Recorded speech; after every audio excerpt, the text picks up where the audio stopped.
So people mainly watch esports for the same reasons you'd watch regular sport.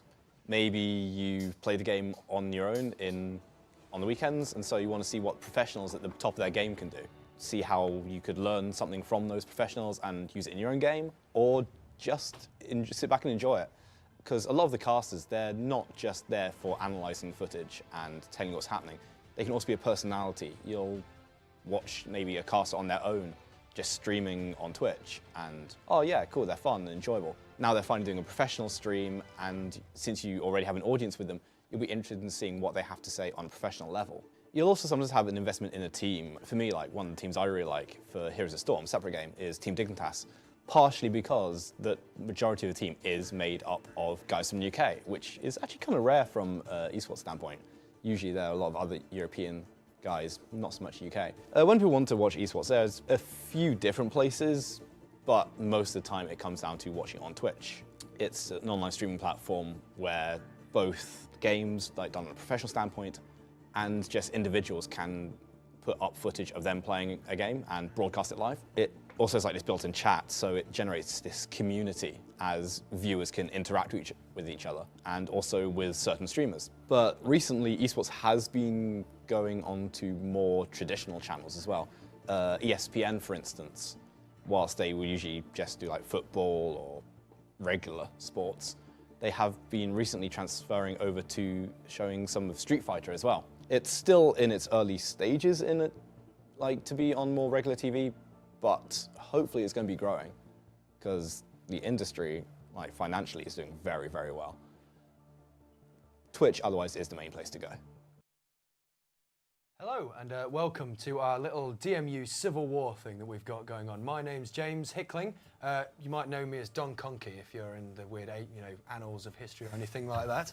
And who are you, sir? I'm James Costas, so I'm the chairman of the Esports Society. You're part of Demon Media. I am indeed. So it's a bit of a gathering of the tribes in more than one way, and we've kind of got together to have a big fight, which is what it's all really about. We've got two of our new teams. We've got Hidden Meme Village and Omnic Lives Matter with a nice little hashtag at the beginning of it. So they're playing up against each other, two of our teams. Yeah, it's going to be like a battle for Mount Olympus or something. It's going to be really cool, so we're glad to have you with us.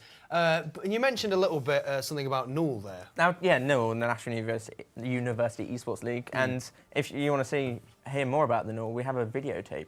So National University Esports League is the university league that was set up by some postgraduates. It started off with League of Legends, where universities compete up against each other. Then it moved over to CSGO, Hearthstone, and now it has Overwatch as one of its main games. There's about 70 teams in Overwatch competing, which is quite a lot, frankly, for its first season, because you only get about 120 for League. So we have two teams. At our university, we did have three, but one of them disbanded. So the two teams we have are Omnic Lives Matter, and then you have Hidden Meme Village, which is the team that I set up. So with the NUL, it's any university student can get involved with a university team. You have to be at that university to play on the team. So there's no combined teams of people from different universities, which could be something for the future. They do have a team called the NUL team, which is just the best 5 players. I think they're looking to anyone can play on any team, but it has to be university students. That's the whole point of it. It's the casters are all graduates or current university students, so it's all the same. And they've been doing a lot more this year. They've been doing events where they've been funded by Vainglory. Game have funded them, and then they have live finals for CS:GO and League of Legends. With the NUL, other than its live finals, it's all online. It's weekly, which is different to the one-off events that multiplayer and stuff do. Apart from this, is anyone can partake. You'll have teams, because it's normally done by either a Swiss league style or just a massive league or whatever. They do. So you can have people that are the worst in the game. They'll be at the bottom, but they'll be playing up against other people at their level. And it's more about having fun than them. Like them tournaments, of course, they're about having fun. But a lot of the people that are in them tournaments are there to win. Whereas in the NUL, you're not necessarily there to win. You're there to have a game with essentially friends, hopefully, every week. And it's about building up the British esports scene, opposed to trying to actually be the esports scene. Yeah, so with that in mind, we are going to have like a bit of a tournament here, so it's not just going to be one match. It's going to be a best of 5, so it's first team a best to 3. of 5, first team to 3 maps. So it's attack and defense on every map, apart from control maps, which both teams are attacked because of both trying to get the same. That's a best of 5 in a control map, so it's best of 5 within the best of 5. So we're going to have them playing up against each other. Hidden Meme Village and Omnic Lives Matter. They are 2 teams that I know quite well. I played on one of the teams, and I've played with all the players on the other team. They're kind of like my casual friend group that I play with. So yeah, you're going to have a vested interest in everybody. It's going to be like, hey, you know, it's the taking part that counts. It is. Because, you know, it may well be one-sided. There is a rivalry between the 2 teams. There's a lot of trash talk going back and forth. But yeah, they're playing Overwatch, and if you're wondering what Overwatch is, we again have a video that explains that we filmed the other day, so you can see that video right now. So there's 4 main character types in Overwatch. There's Assault. These guys are your damage dealers. They're going to be on attacking teams and defense teams, sure, but attacking because they want to get to the objective. They want to push it. These guys want to win. They're DPS, so damage per second. They can be like assassins in like other games. There's then also defense guys. These are your snipers and builders. They're mainly going to be defending an objective. They can build up these sort of nests so that it's harder for an offensive team to get through. There's tanks. These guys are your meaties. They take quite a bit to kill and tons of armor, high health, lots of damage negation, or if not that, CC, crowd control, to reduce the ability of a team pushing to get past you. Then there's supports. This is where your healers go. There are small changes, like with one of the characters, Symmetra, she doesn't heal as such, she applies shields. These guys are going to be keeping your tanks alive and the rest of your team going. So there's 4 main gameplay modes for Overwatch. There's Escort, where payload has to be pushed by one team to a point and the other team has to defend it. There's Assault, where there's this sort of area one team has to capture whilst the other team defends against it. Control, which is a bit like King of the Hill. There's a point in the center of the map that both teams fight over to build up this meter to 100%. And these are done in best of 3 before you win the whole round.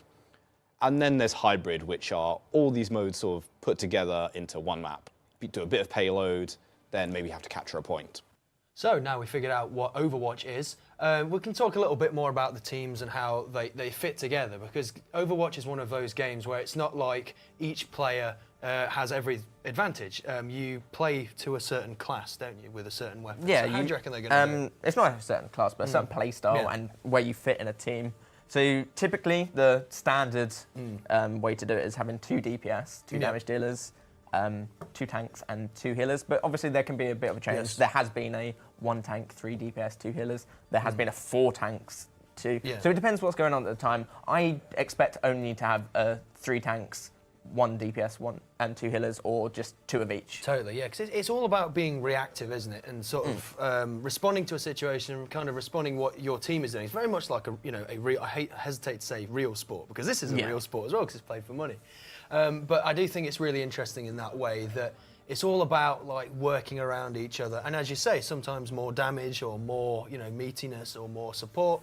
And yeah, and it all revolves around that. It depends on the balance changes, because there was at one point where tanks were just too tanky. Oh yeah. Which was why you'd have 4 tanks, and then you do always. The one thing that seems to be static is the 2 healers. You need typically 2 people to heal, because you don't want the people to die. Yeah. Like obviously people are like, oh, but you can have a Symmetra teleport. Well, a teleport's worthless if they don't die. You don't want them to die. Yeah. But so we've got the different teams. We have 2 people I think we'll point out. We have Hydra, who is a Pharah main, Vlad. He only plays Pharah. Okay. I cannot see him playing anything else. So that could be something that could get completely countered, and he's just out of the game. And then on the other team, you have Ben, BJE Dunk, who plays only Roadhog and Reinhardt. Now they're 2 they're 2 people that you can counter, but you can't counter both, and they're very hard to kill. Yes. So we'll see what they end up picking. Because there are 2 subs going into this game. Jackal's on Omnic Lives Matter and Ben on Hidden Meme Village. They're kind of like, we don't really know where they're going to fit in. So I'm expecting a 2-2-2 format, 2 DPS, 2 tanks, 2 healers on Omnic Lives Matter, whereas Hidden Meme Village will probably be the team that mixes it up with the team comp. Again, as I said, 2 healers will always be the mistake. about something that you can always expect to happen.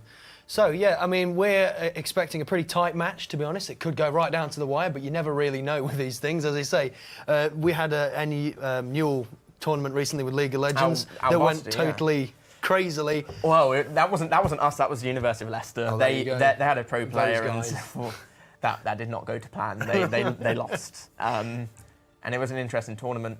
But yeah, if we go into the game soon, we'll be able to talk more about the dynamics, because obviously when you're in, you know what's happening. That's totally right. So, what do we think going into this game would be a prevalent comp? A jump comp? So you've got a jump comp which is like Winston, GMGs, your Tracer's getting in there, doing like more about disruption.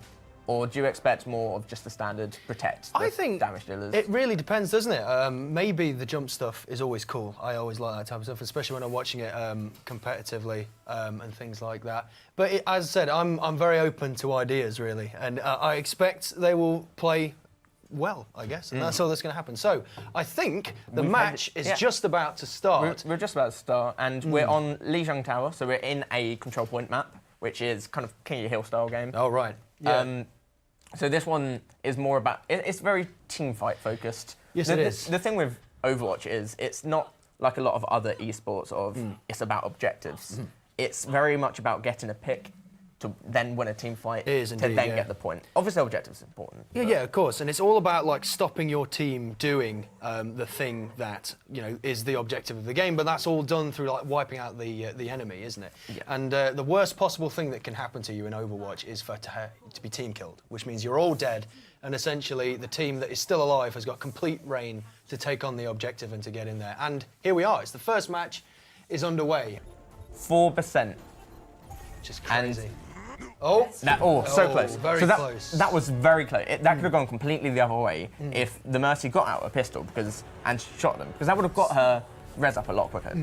Doing damage with Mercy actually gets up quicker, but a lot of Mercies I see don't ever use their pistol, which is probably a bit of a mistake. So we're now going into the second round. And, I can't remember the name of this, but I'm going to call it Space Station. This is the Space Station map. Let's keep the skies clear. It's a lot more open, but it's all inside. Totally, yeah. Because obviously the last map was...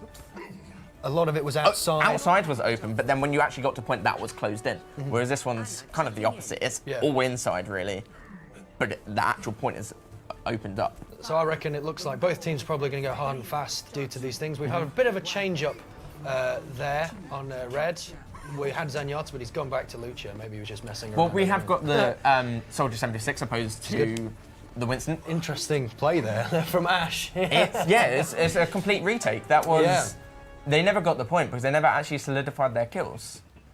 Unfortunately, the Mercy's not having a res. Well, she had a res, but wasn't quite there because she died too early. So that game was kind of a cluster of people not using the ultimates at the right time. This is what we've been saying from the outset, really, and it takes it to 2-0. And do you reckon the difference between these two teams at the moment is their ability to use those ultis together, or I think it's a big part. It could also be like they're playing well in changing the comps, but the soldier on Omnic Lives Matter doesn't seem to be actually utilising his mid-range against the Pharaoh. Yeah. He's a very good counter to Pharaoh because he can just kill her and he can manage to dodge. But he doesn't seem to be doing that.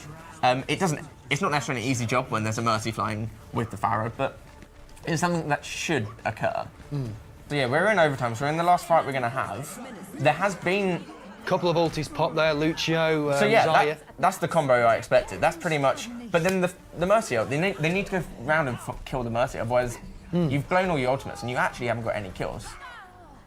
So, yep, Omnic Lives Matter seem to have got this point. They seem to have got this map, well, this particular part of the map. There we go, and it's 2-1. We're going to go to a fourth round now, which is interesting. So it's going to go to one of the maps we've already been on, one of the ones we've seen. This is the wrong. This is not scripted, actually. As you can read the team chats, you're going to see some memes. You're going to see the rivalry. Yeah, there's certainly a bit of a gentle rivalry, which is spilling over into some vitriol, but I'm sure that's all fine for you guys. Don't worry about it. I mean, they're all having fun. We're having fun. It's great. You might see the odd cuss word, even though we have turned on the fancy filter. Is that's right. There we go. But anyway, what do you reckon is going to be the key then to for the Omnics to make a bit of a comeback here? Because this this is important. So the Winston, I didn't think it worked out last game. They still got the map. The Winston worked very well on this one in particular, though. Here we see that classic Farah bridge play there. And just another little note for those guys of you who are fairly new to the game. If you fall off the map or you fall off like a huge cliff or something like that, so underneath Farah at the moment, you'll die instantly, which isn't good. And there we go, it's taken it 2-2, which means we have a decider. We have a decider. In the first map, we have a decider, which I personally didn't expect. No, I didn't expect that, which is it's great. I think Omnics are really responding well to the pressure here. They're sticking together. They're learning, I think, from that first round, which was a massacre. Yeah. They're doing well. They're doing very well together. The only thing I haven't seen from either of the teams is adjusting picks based off of what's happening. Yeah. It's something that you expect at a higher level of play. Obviously, this is university level, so it's not quite at that. I keep going back to the Winston. I like Winston, don't get me wrong, but I just don't think it works on this particular map. No, I don't think it is working very well. They're being very stubborn with it and keeping with it, and I mean, they're winning. Yeah. I don't think it's working, but obviously something's working on that team. That was it. I mean, there you go. That's what we said at the start of the map. It was the key to having, multiple ultis at once to control the game, and that's what we've seen there. And with that, Meme Village, as you can see, have taken the first map. And what do you think overall? What would be your feedback for both teams? Change up their picks when they're not working. That's literally the thing. So we're going to have the player of the game here. A Mercy ult. That's what I expect. The Mercy ultimates on this game from Emily were actually on point. Yeah, I think she played very well here. It's a deceivingly difficult class to play, Mercy. I mean, it's very easy to just point and click sometimes, healing one person or anything like that. But look at that, 42 defensive assists and a 32% kill participation from a Mercy. And it just shows you how well both of these Mercies are playing, really. Don't you think? Yeah, both of them. I'd say Emily is playing a better Mercy than the Romeo, but that could well just be because one team's focusing the Mercy harder than the other, which it does seem to be. That's one criticism of Hidden Village. They don't seem to try and kill the Mercy or try and find her, because a lot of times the Mercy hides before she has. So that's one thing that I'd like to see.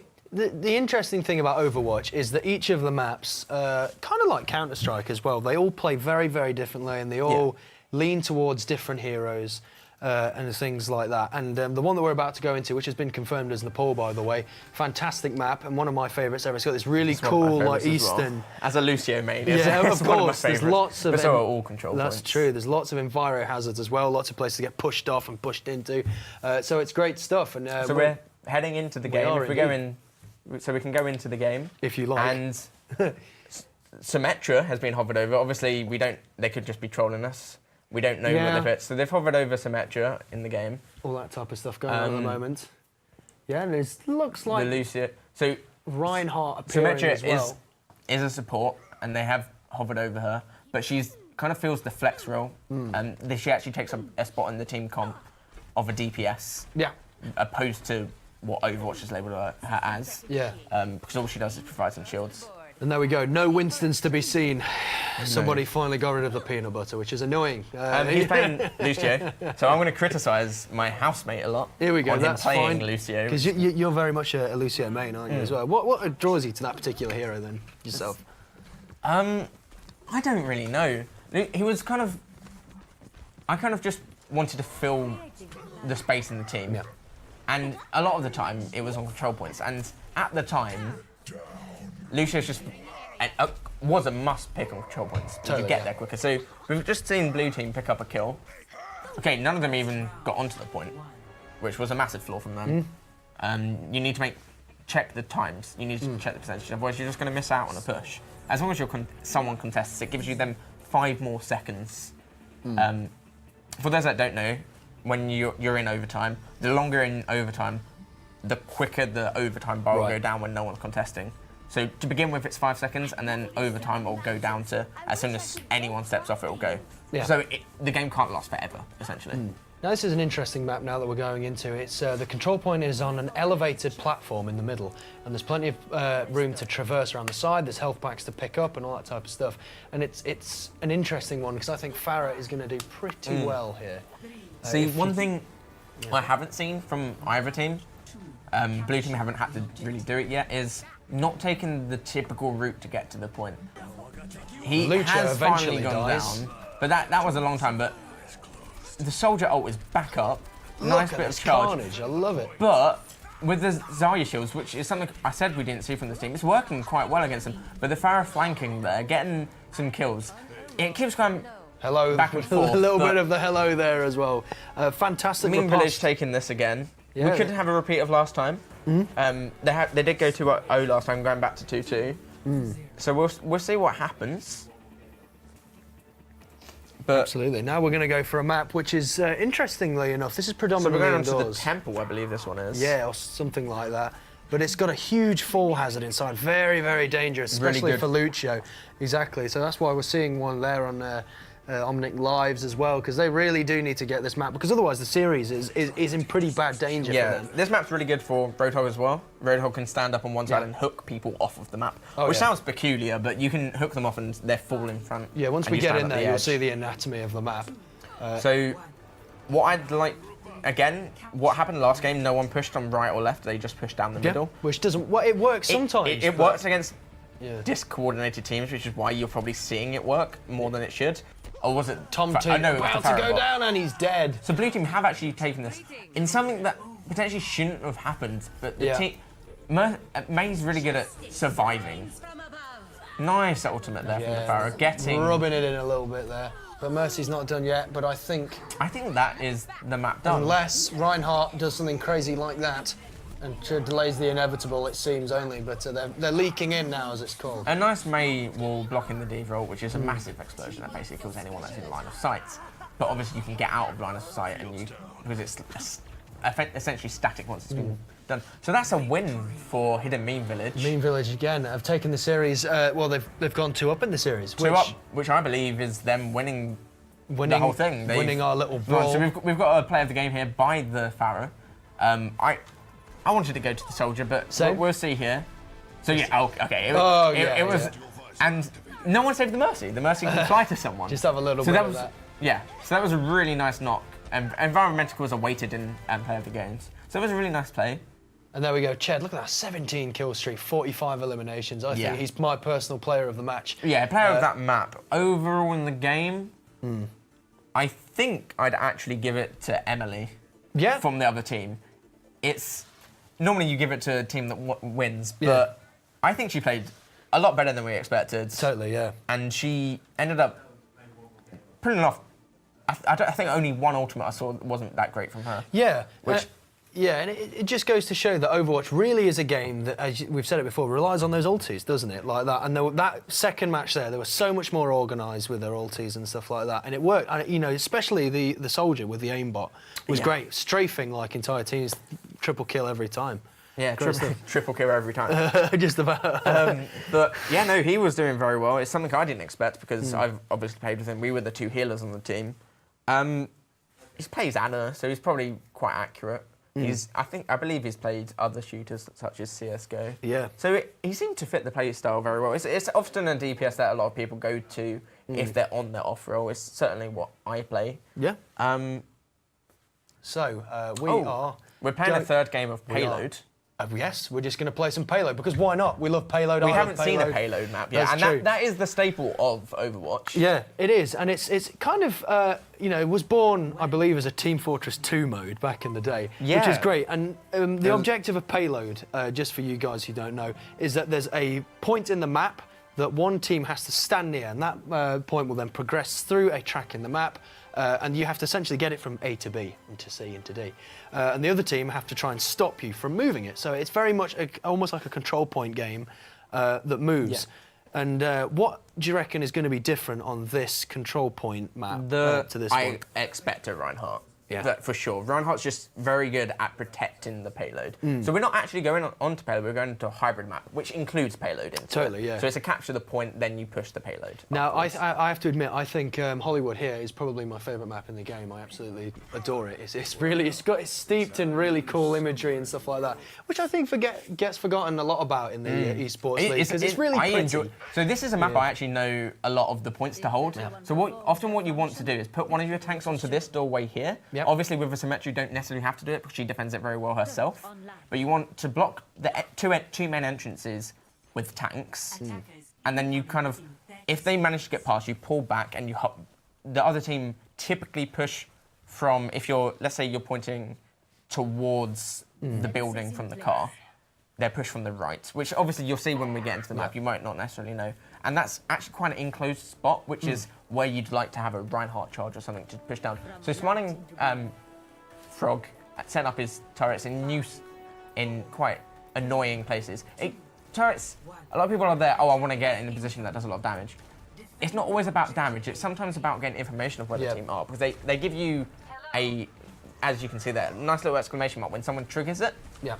So it's good to find out where people are, and it's slow. It's kind of what you do in CSGO. You throw out smokes to slow the enemy team down. Yeah, or you can throw dummies and things to mislead them and stuff. And yeah, it looks like that's what he's trying to do with it. He's playing fairly, although it looks like he's trolling, essentially, he's actually, you're right, he's playing a bit of a scout role here, which is pretty interesting stuff. And by the way, if you are seeing what we're seeing here in the spectator mode, the outlines of the enemy players, you can't see those when you're actually in the game. So it goes to show how good these guys are at predicting where each other are going to be. And this map in particular is very much about taking those corners, isn't it? And it looks like the defence is about to come to an end. There has been a res, but there is a Farah ult.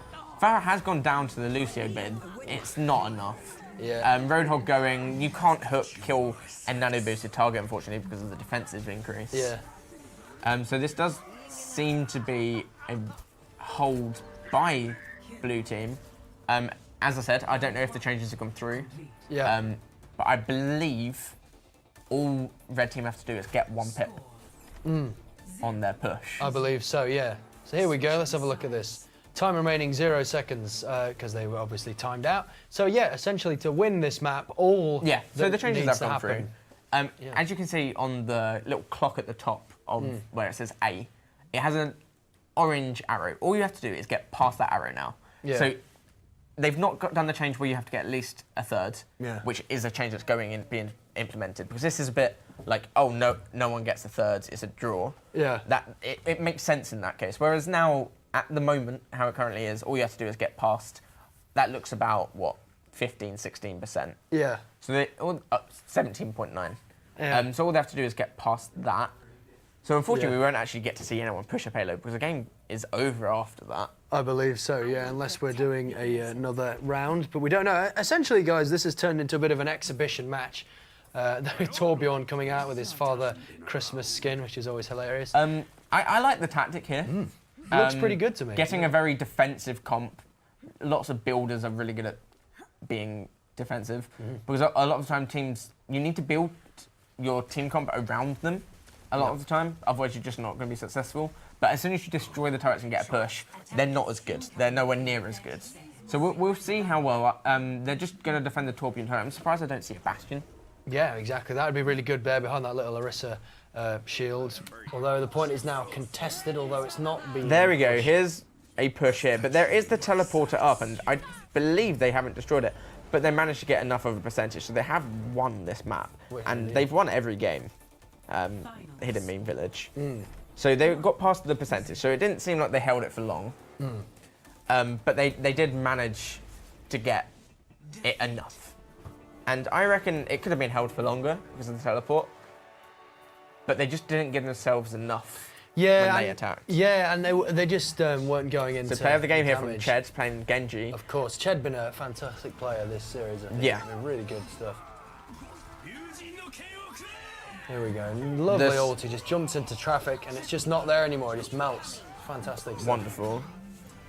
We might get him to play DPS next time. There we go.